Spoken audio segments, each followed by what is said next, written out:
The Yukon is not as empty as it seems. Beneath its frozen wilderness, something watches from the shadows.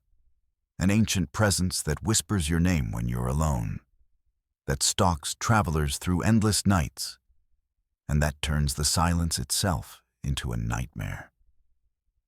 Strange disappearances, ghostly figures, and unnatural howls have haunted this land for generations. Yet few dare to speak the truth. Tonight, you'll hear 7 of the most disturbing true horror stories from the Yukon. Real accounts that will make you question what hides beneath the snow and silence. Stay with me, but don't look away. And before we dive into these terrifying tales, make sure to click the subscribe button and hit the bell icon so you never miss a story that chills you to the bone. Story 1. The Whispering Woods. Emma Calloway had always been drawn to the wild beauty of the Yukon, a place where nature's majesty concealed its darkest secrets. As a seasoned nature photographer with years of experience capturing remote landscapes, she sought something untouched, pristine, and haunting. Her latest assignment took her deep into the heart of the vast Yukon wilderness, to a place locals only whispered about with fear in their eyes. The Whispering Woods. The elders warned her never to go there alone, never to stay after dark, and above all, never to follow the voices. But Emma dismissed their stories as folklore meant to keep tourists away from the best photography spots. The moment Emma stepped beneath the towering, ancient pines, an unnatural silence enveloped her. Not the peaceful kind that soothes the soul, but a suffocating hush that made the blood in her veins run cold. The wind seemed to carry faint sounds, soft murmurs that danced just beyond the edge of hearing, like conversations held in a language she almost understood. At first, she convinced herself it was the rustle of leaves or the calls of distant wildlife. But as night crept over the land like a dark shroud, the whispers grew clearer, threading through the air like ghostly voices speaking just for her. Her journal entries, later recovered torn and blood-stained, reveal the creeping dread that snaked into her heart with each passing hour. The whispers were never the same twice, but always unnervingly close, like voices of long-lost souls trapped between worlds, watching, waiting, hungering. The woods showed no sign of animal life, yet Emma never felt alone. Something unseen followed her every step, slipping behind shadows, circling just beyond her flashlight's beam. She wrote of footprints that appeared in the snow around her tent, prints that vanished as suddenly as they appeared, and of shadows that moved against the wind. One evening, as she sat beside her campfire trying to calm her fraying nerves, the whispers crescendoed into a dreadful chorus. Faint names called out with pleading urgency, voices layered upon voices creating a symphony of despair. Emma's breath caught in her throat when she heard it clearly. Her own name, spoken by a voice that sounded exactly like her deceased mother. Fear morphed into paralysis. Her body rooted in place as the figures of unseen watchers seemed to step closer from between the trees, their presence palpable on the back of her neck, their cold breath freezing the air around her. The forest seemed to close in around her, the trees bending unnaturally toward her campsite, their branches reaching like skeletal fingers. The whispers promised her things: reunion with loved ones, answers to questions she'd carried for years, peace from the loneliness that had haunted her since childhood. But beneath the seductive promises, Emma sensed something ancient and malevolent, something that fed on souls and grew stronger with each person it claimed. Driven by survival instinct and terror blending into pure panic, Emma fled through the darkness, branches clawing at her skin like desperate hands, the whispers chasing her in a deafening, agonizing echo that grew louder with each step. When she finally reached what she thought was the edge of the forest, gasping and bleeding, She dared a backward glance and saw the trees themselves bending toward her, their bark shifting into faces twisted in eternal agony, whispering in a language older than time itself, promising that no one truly escapes the whispering woods. Emma's story ends fragmented and terrifying. Her final journal pages were torn, stained with something dark, and smeared with desperate handwriting that became increasingly illegible. Search teams found her abandoned campsite 3 days later, but Emma Calloway was never found. Her camera remained, filled with photos that investigators refused to describe in detail. Images that reportedly show figures standing among the trees that weren't visible when she took the shots. Those who ventured close to the whispering woods say they sometimes hear a woman's desperate whisper riding the cold Yukon wind, warning all who listen in a voice filled with eternal suffering. Don't follow the voices. They are hungry for your soul. Local indigenous elders speak of the forest with cautious reverence, explaining that certain places in the Yukon are doorways to the shadow world, places where the veil between life and death grows thin. And the Whispering Woods is one of the most dangerous. This is story 1 of the 7 most disturbing true Yukon horror stories. Click subscribe and hit that bell icon, because what waits in the next tale will make you question everything you thought you knew about survival in the wilderness. Story 2. The Last Train to Dawson.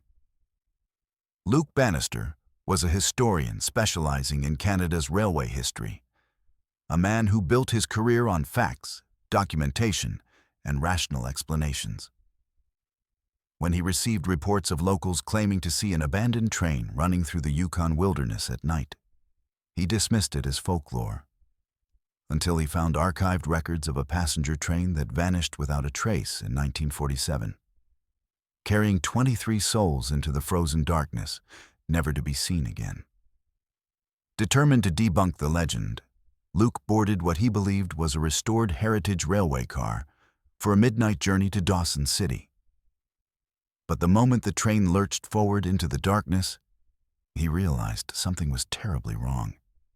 The passengers around him sat in eerie silence, their faces pale and expressionless, dressed in clothing decades out of style. Luke tried to make conversation, but they stared straight ahead, unseeing, their lips moving in silent whispers he couldn't hear.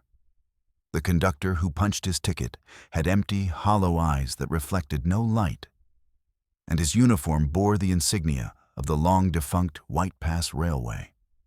Luke's rational mind struggled to process what he was experiencing. This couldn't be real. Yet the cold air biting his skin and the rhythmic clatter of wheels on ancient tracks felt undeniably tangible. As the train carved through the pitch-black wilderness, Luke noticed the passenger count dropping. The elderly woman who had been sitting 3 rows ahead simply wasn't there anymore. Her seat empty, her belongings gone, as if she had never existed. Then the young man by the window vanished mid-blink, leaving behind only the faint smell of decay. Panic rising in his throat, Luke stumbled through the train cars, finding them increasingly empty, the remaining passengers fading like ghosts caught in morning light. The train itself seemed to be deteriorating around him, the polished wood splintering, the windows cracking, rust spreading across metal surfaces like a fast-moving disease. Luke's historical knowledge became his curse, as fragmented memories that weren't his own flooded his mind. He saw the original passengers boarding in 1947, felt their excitement, their hope, their plans for the future. Then he witnessed the moment everything went wrong. The avalanche that wasn't an avalanche. The unnatural darkness that swallowed the train. The screams that echoed through dimensions. The train had never reached its destination because it had slipped between worlds, trapped in an endless loop, forever searching for a station that no longer existed in any timeline. Desperate to escape, Luke tried to pull the emergency brake, but his hands passed through the lever like smoke. He realized with mounting horror that he was becoming like them. Translucent, fading, his own memories beginning to blur and dissolve. Through the frost-covered windows, he glimpsed impossible landscapes. Forests that grew upside down, mountains that pulsed like living hearts, and figures standing trackside with faces that shifted and changed, watching with ancient hunger. The conductor appeared behind him, his voice a hollow echo. "Welcome aboard the last train to Dawson. Your ticket is one way, and the journey never ends." Luke hammered against the doors, screaming into the void as the train plunged deeper into the darkness. His journal, found weeks later on an abandoned stretch of railway, contained his final entry written in increasingly erratic handwriting. The train doesn't move through space. It moves through time and death itself. I can see them all now, every passenger from every year it's claimed. We're all here, forever riding toward a destination we'll never reach. If you see the midnight train, don't board it. Don't even look at it. Because once you're on, you become part of its eternal collection. Search crews found Luke's belongings scattered along a decommissioned railway line, but Luke Bannister himself vanished completely. Railway workers and locals report seeing the phantom train on foggy nights, its windows glowing with pale light. And occasionally they glimpse faces pressed against the glass. Faces of the missing, trapped forever between departure and arrival. Some claim to have seen a man matching Luke's description, standing in the last car, writing frantically in a journal, his mouth open in a silent scream that echoes across decades. This is story 2 of the 7 most disturbing true Yukon horror stories. The next tale will take you even deeper into the frozen terror that lurks in Canada's wilderness. Make sure you're subscribed and that bell icon is on, because what's coming next will freeze your blood. Story 3. The Frozen Stalker. Jaden and Kara Monroe were experienced winter campers who had conquered some of North America's harshest environments, from the Rocky Mountains to the Alaskan tundra. When they planned their anniversary camping trip to a remote region of the Yukon, they expected breathtaking isolation and the thrill of surviving in sub-zero temperatures. What they didn't expect was to become the hunted. Their expedition began normally enough. Pristine snow, crisp air, and the kind of silence that makes you feel like the last people on Earth. But on their 3rd night, as temperatures plummeted to -40 degrees, something changed in the wilderness around them. It started with the footprints. Jaden discovered them circling their tent in the morning snow, impossibly large, deeper than any human print should be, yet spaced in a way that suggested something walking upright. The prints appeared and disappeared randomly, as if whatever made them could choose when to leave a trace. Kara suggested it might be a bear, but bears hibernate in winter, and these tracks were fresh, made during the night while they slept mere feet away. More disturbing was the pattern. The prints circled their camp exactly 7 times before vanishing into solid rock, as if the creature had simply walked through stone. That night, they heard it for the first time, a sound that didn't belong to any animal they knew. It was breathing, heavy and deliberate, coming from just beyond their tent wall, so close they could hear the rattle in its chest, feel the condensation of its breath freezing on the nylon fabric. Jaden grabbed his rifle and burst outside, flashlight cutting through the darkness, but found nothing. Only more prints, closer this time, and something else that made his blood freeze. Long scratch marks gouged into the ice, almost as if something had been testing the strength of the frozen ground, or perhaps marking its territory. The pursuit began in earnest the following morning. As they tried to hike back toward civilization, they realized the creature was actively hurting them, cutting off escape routes, driving them deeper into the wilderness. Trees had been snapped at unnatural angles, blocking their path. Cairns they had set up to mark their trail had been demolished and rearranged into disturbing patterns, symbols that seemed to pulse with malevolent intent. Every time they changed direction, they would find fresh evidence that something was ahead of them, waiting, patient, playing with them like a cat toys with wounded prey. Exhaustion and hypothermia began to set in. But the stalker never tired. It left gifts for them to find. The frozen carcasses of animals arranged in grotesque displays, their organs removed with surgical precision, their eyes missing. Kara found her missing glove placed carefully on a tree stump, miles from where she had lost it, surrounded by a circle of small bones. The message was clear. The thing stalking them could take whatever it wanted, whenever it wanted, and they were completely at its mercy. On the fifth night, desperate and starving, they took shelter in an abandoned mining shack. That's when they finally saw it. Through the frost-covered window, illuminated by moonlight reflecting off snow, stood something that defied explanation. It was tall, impossibly tall, with limbs too long and joints that bent in ways that violated human anatomy. Its body seemed to shimmer and shift, as if not entirely solid, phases between visible and invisible. But worst were its eyes, reflective like an animal's, but with an intelligence that was ancient and utterly inhuman. Studying them with scientific curiosity mixed with predatory hunger, the creature began to circle the shack methodically, and with each pass, the temperature inside dropped further. Ice crystals formed on the walls, spreading inward, and their breath came out in thick clouds. Jaden fired his rifle through the door, but the bullets seemed to pass through the entity without effect. The thing made a sound then, a mimicry of human laughter, but wrong, layered with voices that echoed as if coming from deep underwater or across vast distances.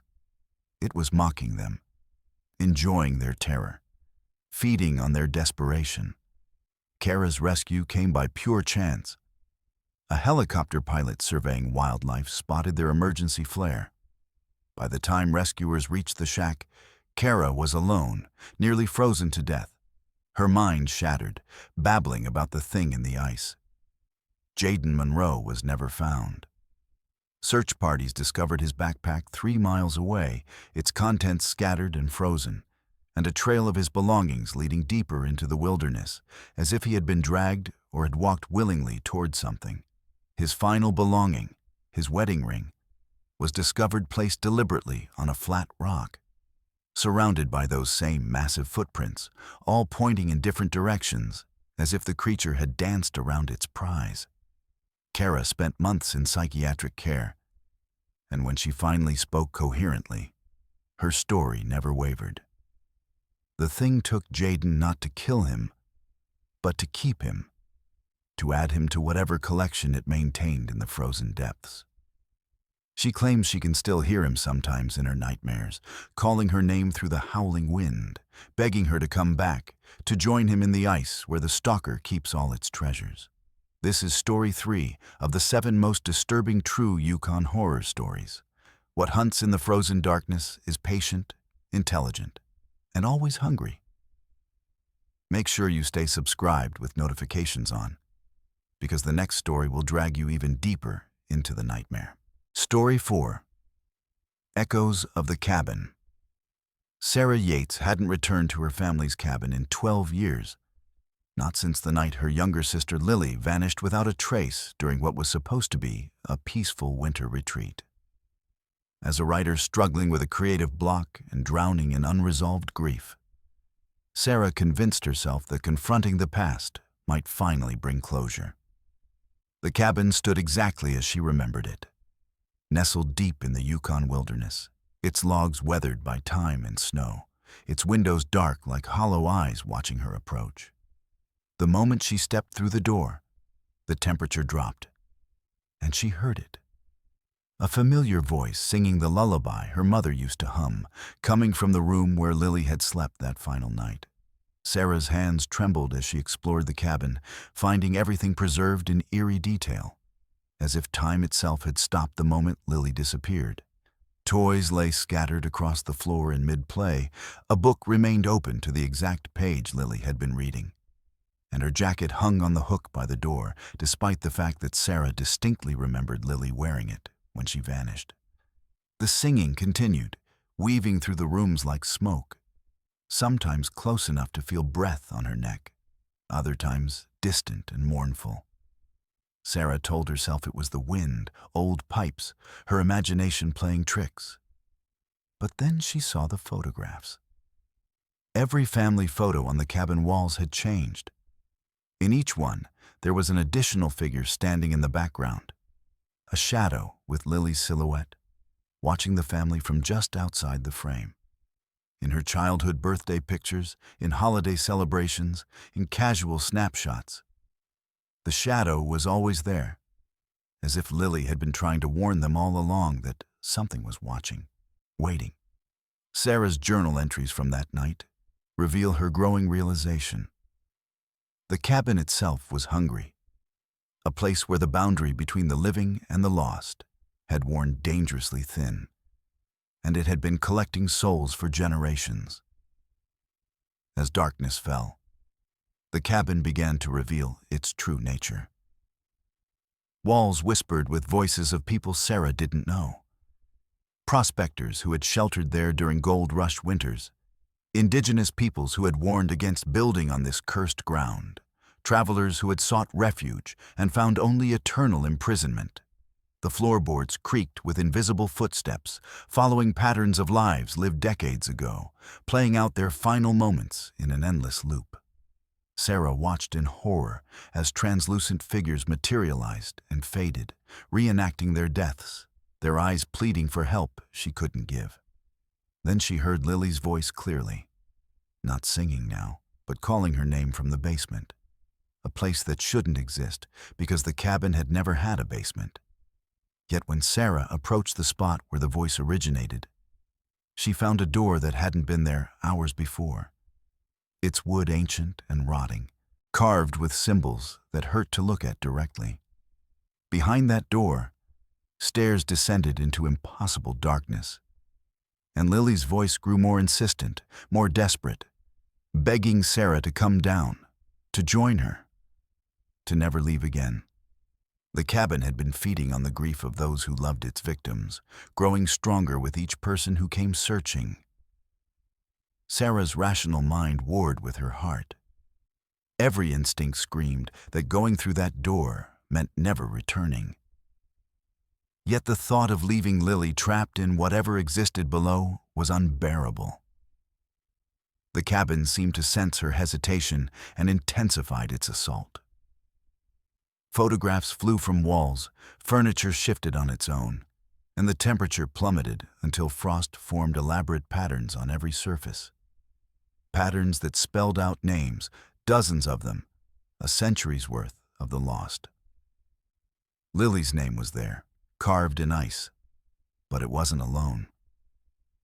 The cabin showed Sarah its collection, its gallery of trapped souls, and promised her that she could see them all if she only took one step through that impossible door. In a moment of clarity born from pure terror, Sarah realized the truth documented in her journal. The cabin didn't just trap people. It fed on memories, on love, on the connections between souls. It had taken Lily not to kill her, but to use her as bait, knowing that eventually someone who loved her would come searching. The cabin had been patient, waiting 12 years for Sarah to be vulnerable enough, broken enough, to fall for its trap. With supernatural effort, Sarah fled into the night, the cabin's walls screaming behind her with the voices of all its prisoners. Lily's voice loudest among them, no longer pleading but accusing, angry at being abandoned again. Search and rescue teams found Sarah 3 days later, nearly frozen to death, 10 miles from where the cabin should have been. When they tried to locate the structure based on her directions, they found only virgin forest. No cabin, no foundation, no evidence any building had ever existed there. Yet Sarah's frostbitten fingers clutched a child's bracelet, one that matched the description of what Lily had been wearing the night she disappeared. Its silver tarnished, but unmistakable. Sarah never wrote again, never spoke in detail about what she experienced. But locals report that on certain winter nights, they hear singing in the deep woods. A child's voice joined by dozens of others, echoing from a place that exists between memory and nightmare, forever calling the living to join the lost. This is story 4 of the 7 most disturbing true Yukon horror stories. Some places remember everything, and what they remember, they keep. Stay subscribed and keep those notifications on. The darkness only gets deeper from here. Story 5. The Vanishing Prospector. Tom Fletcher arrived in the Yukon during the spring of 1998, chasing rumors of an undiscovered gold vein that had eluded prospectors for over a century. He was a methodical man, a geologist by training who approached treasure hunting with scientific precision rather than romantic fantasy. His detailed maps and meticulous journal entries documented every step of his expedition into a remote valley that locals refused to name, a place where several gold rush prospectors had vanished in the 1890s under circumstances that defied explanation. Tom dismissed the warnings as superstitious nonsense meant to protect profitable claims, convinced that his modern equipment and rational mind would succeed where others had failed. He was wrong in ways he could never have imagined. For the first 2 weeks, Tom's radio transmissions to his base camp operator were routine. Progress reports on sample analysis, coordinates for promising geological formations, complaints about the black flies, and unpredictable weather. But on day 15, his voice took on an edge of confusion. He reported finding strange markers carved into rock faces, symbols that resembled no indigenous art he'd studied, arranged in patterns that seemed to shift and change when he wasn't looking directly at them. More disturbing were the excavation sites he discovered, ancient dig holes that showed evidence of gold extraction techniques that shouldn't have existed centuries ago. Someone, or something, had been mining this valley using methods that predated modern technology yet surpassed it in efficiency. Tom's journal entries from this period, later recovered from his abandoned campsite, reveal a man slowly unraveling. He wrote of hearing pickaxes striking stone in the dead of night, the rhythmic clanging echoing from impossible directions, sometimes from deep underground, other times from high above, in areas where no mines existed. When he investigated the sounds, he found freshly disturbed earth and tool marks in solid rock, yet never any workers, never any equipment. The valley seemed alive with invisible laborers, toiling endlessly in pursuit of gold that vanished as mysteriously as it was extracted. Most unsettling were the footprints he found, dozens of them, leading to and from active dig sites. But the prints appeared centuries old, fossilized in stone that should have taken millennia to form. On day 23, Tom's radio message was frantic, barely coherent. He claimed to have found it, the mother lode, a vein of gold so pure and extensive, it defied geological possibility. But there was something wrong with it, he insisted. The gold whispered, not metaphorically, but literally, voices emanating from the precious metal itself, speaking in languages long dead, promising wealth beyond imagination to anyone willing to listen, to follow, to dig deeper. Tom's operator begged him to evacuate, insisting he sounded unwell, possibly suffering from isolation-induced psychosis or carbon monoxide poisoning. Tom's response was chilling. They've been waiting so long. The prospectors who came before, they're all still here, still mining, still searching. They found the gold, but the gold wouldn't let them leave. It needs us. It feeds on our greed. The final transmission came 36 hours later. Nothing but static broken by Tom's whispered words. I understand now. The valley doesn't take prospectors, it collects them. Every man who found the gold became part of it, bound to extract more, forever hungry, forever digging. I can see them now, moving through the walls of rock like shadows, their pickaxes never stopping. They're showing me where to dig. They're teaching me the old ways. The gold is alive, and it remembers everyone who ever touched it. I'm going deeper. I have to go deeper. Tell my family I found it. Tell them I'm rich beyond measure. Then silence, permanent and absolute. Search and rescue teams reached Tom's camp location 3 days later, guided by his GPS coordinates. What they found defied explanation. The camp was meticulously organized, showing no signs of struggle or hasty departure. Tom's equipment functioned perfectly. His supplies were ample. Yet Tom Fletcher had vanished. More perplexing were the maps spread across his work table. Dozens of them, hand-drawn with obsessive precision, showing a complex network of tunnels and shafts that shouldn't exist in that valley. Geological surveys confirmed no such mine system had ever been documented or could naturally exist in that formation. But the most disturbing evidence was the gold. Scattered throughout Tom's camp were nuggets of pure gold, more valuable than anything found in the Yukon in decades. Yet the search team refused to touch them. Every member reported hearing faint sounds when near the gold. Whispers, promises, the distant echo of pickaxes on stone.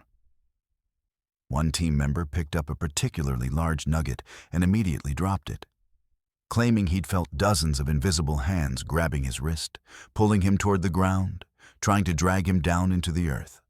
They left everything exactly as they found it and evacuated immediately. Subsequent expeditions to locate Tom Fletcher or investigate the valley have been unsuccessful. The GPS coordinates lead to locations where the geography doesn't match his descriptions, as if the valley itself moves, hiding from those who seek it. Locals maintain that on quiet nights, when the wind dies and the world holds its breath, you can hear pickaxes ringing through the mountains. The sound of Tom Fletcher and all the vanished prospectors who came before him. Forever digging, forever searching, forever bound to the gold that promised fortune but delivered eternal servitude. His maps were never found again, and the gold samples mysteriously disappeared from the evidence locker, leaving behind only questions and the echo of a man who dug too deep and discovered that some treasures exact a price measured in souls. This is Story 5 of the 7 most disturbing true Yukon horror stories. Greed has a way of opening doors that should remain forever sealed. Stay subscribed with notifications on. The final 2 stories will take you to places where even the bravest fear to tread. Story 6. The Howl at Midnight. Mason Reed had led logging crews through some of the most unforgiving wilderness North America had to offer. But the remote Yukon contract his company secured in the summer of 2003 promised to be different. The pay was extraordinary, suspiciously generous for what should have been routine timber extraction, and the company representatives seemed oddly insistent that the crew work through the summer solstice period when daylight stretched endlessly across the sky. Mason and his 7-man crew arrived in high spirits, joking about the midnight sun and easy money, completely unaware that some sounds should never be heard and some nights never truly end, even when the sun refuses to set. The first 2 weeks passed without incident. The crew fell into their familiar rhythm, felling trees, processing lumber, maintaining equipment, trading stories around the evening campfire even though darkness never came. But on the 15th night, precisely at midnight, despite the blazing sun still hanging in the sky, they heard it. A howl unlike anything that exists in nature. a sound that seemed to originate from everywhere and nowhere simultaneously. A vocalization that bypassed their ears and resonated directly in their bones. It wasn't the call of a wolf or any known animal. It was something ancient and furious, a primal scream of rage that made their blood run cold despite the summer warmth. The howl lasted exactly 30 seconds, then ceased as abruptly as it began, leaving the crew staring at each other in confused terror, the forest around them suddenly oppressively silent. Mason tried to rationalize it as acoustic tricks played by the valley's unique geography, perhaps wind channeling through rock formations or some rare atmospheric phenomenon. But his men weren't convinced, especially when they discovered that every clock and watch in camp had stopped at exactly midnight, frozen at that precise moment when the howl began. Even their digital equipment showed the same time, as if that particular moment had become stuck in reality, refusing to progress. When they manually reset their devices, they discovered 3 hours had somehow vanished. It should have been 3 in the morning. Yet the sun hung in exactly the same position it had occupied at midnight. The second howl came 24 hours later, again at midnight, again accompanied by the cessation of time. This time it was closer, and with it came the changes. The trees the crew had felled the previous day stood upright again, whole and unmarked, as if they had never been cut. Tool marks vanished from stumps, sawdust disappeared, and their logging progress reset to exactly where they'd been before the first howl. 2 of Mason's men, hardened loggers who feared nothing natural, packed their gear and demanded evacuation. Mason called for a helicopter extraction, but the radio produced only static punctuated by sounds that resembled breathing, or perhaps something grinding its teeth. By the third night, the crew had begun to fracture under the weight of mounting dread. They'd attempted to leave on foot, but the forest had become a labyrinth. Familiar trails led in circles, GPS coordinates placed them in locations that contradicted the visible landscape. And no matter which direction they traveled, they always returned to camp before midnight. Marcus Chen, the crew's youngest member, suggested they stay awake and confront whatever was causing the howls. It was the last coherent sentence he would ever speak. When midnight arrived and the howl split the air like a blade, Marcus began to scream, clawing at his ears, insisting that the howl was speaking, commanding, demanding something from them that he couldn't understand, but felt compelled to obey. The fourth howl brought revelation and nightmare made manifest. As the sound washed over them, the crew saw what their rational minds had been protecting them from. The forest was full of watchers, hundreds of them, standing motionless between the trees, their forms humanoid, but fundamentally wrong, with proportions that defied biology and faces that seemed to exist in multiple dimensions simultaneously. They had been there all along, observing, waiting, and the howl was their signal, their feeding call. Mason watched in paralyzed horror as the nearest figure raised what might have been a hand, and from its palm-like appendage came a sound. A perfect mimicry of Marcus's voice, calling for help. A lure so convincing that 2 crew members instinctively moved toward it, before realizing the true, Marcus stood frozen beside them. The entities began to communicate through the howl, and somehow the crew understood. This forest was their hunting ground, had been for millennia, and the logging company's contract was no accident. They had been deliberately brought here, drawn like prey to a killing field. The midnight sun period was when the barrier between worlds grew thinnest, when these creatures could manifest most fully, when they could howl their hunger across dimensions. Every man they lured or captured extended their hunting season, fed their incomprehensible appetites, and the howl that drove humans to madness was their equivalent of laughter, joy, at the feast to come. Mason's survival came through sheer chance and sacrifice. While the entities toyed with his crew, driving them systematically insane with howls that resonated at frequencies that shattered human psychology, he discovered the one truth that might save him. The creatures were bound to the forest during the midnight sun, unable to pursue beyond its borders during continuous daylight.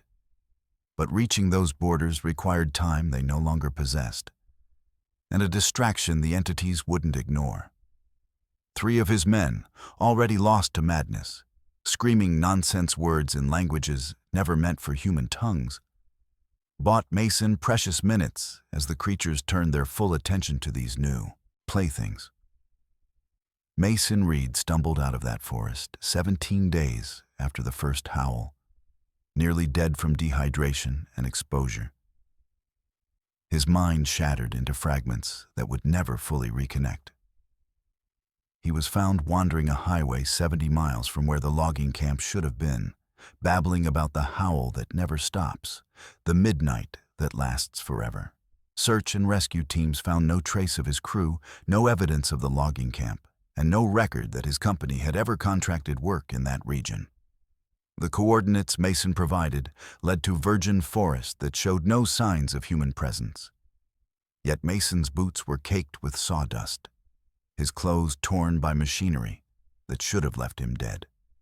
He spent 18 months in psychiatric care, and though he eventually regained some semblance of functionality, he never truly recovered. Mason insists that on certain nights, always at midnight regardless of his location, he still hears it.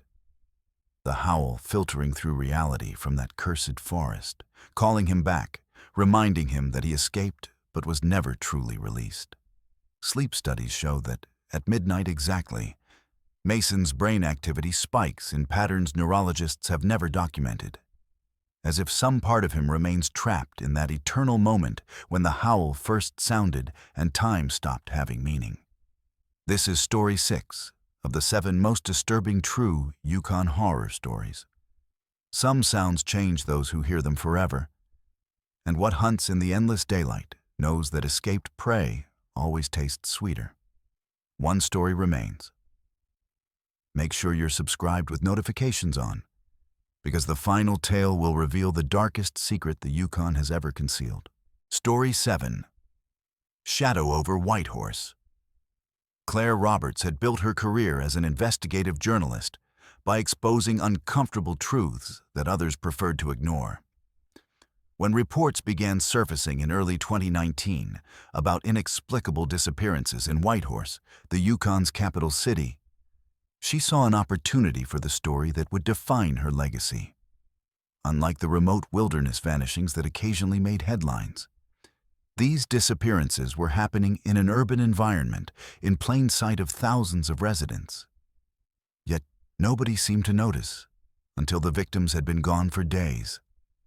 Claire's investigation would reveal something far more terrifying than any conspiracy or criminal enterprise. It would expose the horrifying reality that darkness doesn't just exist in the wild places, but thrives in the shadows cast by city lights. And what hunts there has been hiding in plain sight for generations. The pattern emerged slowly as Claire compiled missing persons reports dating back decades. The victims shared disturbing commonalities. All had been seen last during evening hours, all had mentioned feeling watched in the days before vanishing, and all had described seeing shadows that moved independently of any light source, shadows that seemed to follow them through the streets of Whitehorse. Local authorities dismissed these accounts as coincidental details distorted by frightened minds. But Claire recognized something authorities refused to acknowledge. The shadows themselves were hunting. Her interviews with witnesses produced consistently disturbing descriptions of humanoid silhouettes that defied physics, moving across walls without corresponding objects, pooling in corners where no darkness should exist, and most terrifying, occasionally peeling away from surfaces to stand upright, watching pedestrians with an attention that radiated malevolent intelligence. Claire's breakthrough came when she discovered suppressed indigenous testimony from the city's founding era. Tribal elders had warned settlers that this land was claimed by the shadow people, entities that existed in the space between light and dark, feeding on human essence while leaving bodies behind as empty husks. The settlers, dismissive of native spirituality, built their city anyway. But the disappearances began immediately and never stopped. Every generation produced new victims, yet institutional amnesia and bureaucratic indifference ensured the pattern remained hidden. Claire found medical records documenting victims who had been found alive, but completely unresponsive. Their eyes open but vacant, bodies functioning but minds absent, as if their consciousness had been scooped out and consumed, leaving only biological automatons behind. The turning point in Claire's investigation came when she became the hunted. Working late in her apartment, reviewing footage from security cameras she'd obtained through Freedom of Information requests, Claire noticed something impossible in the recorded material. In frame after frame, shadows appeared where none should exist, growing darker and more defined over time, eventually coalescing into distinct shapes that moved with purpose and intent. In one particularly chilling sequence, she watched a shadow detach from beneath a streetlight, rise to full human height, and follow a woman for 3 blocks before both disappeared into an alley. The woman was reported missing the next day. As Claire studied the footage, her apartment lights began to flicker, and she felt the temperature plummet with supernatural speed. When she looked up from her computer, her apartment was filled with shadows that shouldn't exist.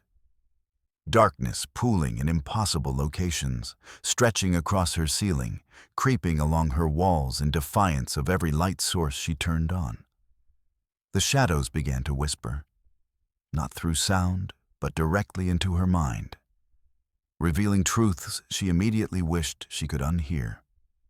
The shadow people were not supernatural beings, but interdimensional parasites that had discovered humans millennia ago, feeding on consciousness, emotion, and memory, while leaving physical bodies intact. Whitehorse's location made it a convergence point where dimensional barriers thinned, allowing the shadows greater access to this reality. Every person in the city lived surrounded by these entities, most never noticing the darkness, watching from corners, pooling beneath furniture, sliding across ceilings during power outages. Claire fled her apartment, but the shadows pursued her through streets suddenly devoid of pedestrians, as if reality itself had isolated her for harvest. She ran toward the brightly lit downtown core, believing light would offer sanctuary, but discovered the horrifying truth. The shadows were strongest near artificial light, because light created them, gave them form and substance. Every street lamp cast feeding grounds, every building illuminated new hunting territories. The shadow people had adapted to human civilization, thriving in the very defenses humans built against natural darkness. Claire's rational mind fractured as she realized the implications. Every shadow everyone had ever seen potentially contained a conscious, hungry entity, and humanity had been living as livestock for interdimensional predators since the dawn of civilization. Her final act of journalism was to mail her research to multiple news outlets, along with her video evidence, though she knew it would likely be dismissed as fiction or the ravings of someone experiencing a psychological break. In her cover letter, found later by authorities, Claire wrote, "They've always been here, in every shadow, every dark corner, every space light cannot reach. We think shadows are the absence of light, but they are presence of something alien, something hungry. Whitehorse sits at a convergence, which is why disappearances are concentrated here. But they exist everywhere humans create light, and therefore shadows. We are surrounded, always watched. and they take who they choose when they choose. I feel them closing in now, pressing against me from every corner of this room. By the time you read this, I'll either be dead or something worse. Alive but empty. Another shell walking Whitehorse streets with vacant eyes. Claire Roberts was found 3 days later wandering Whitehorse's riverfront, physically unharmed but mentally absent. She exhibited all the symptoms documented in historical cases, responsive to basic stimuli but incapable of complex thought, communication, or recognition of loved ones. Neurological scans showed normal brain function, yet the person who had been Claire Roberts was simply gone, as if her consciousness had been surgically extracted while leaving the biological machinery intact. Her research materials were dismissed as creative fiction, possibly the product of a mind deteriorating before its final collapse. Yet those who read her files carefully noticed disturbing patterns in current missing persons reports that exactly matched her predictions. And some claim that on certain nights in Whitehorse, the shadows move with purpose, choosing their next victim from among the thousands who walk beneath streetlights, believing themselves safe. This is Story 7 of the 7 most disturbing true Yukon horror stories. The darkness you fear isn't always found in remote wilderness. Sometimes it lives in the shadows beside you, beneath you, always watching from the spaces light creates but cannot fill.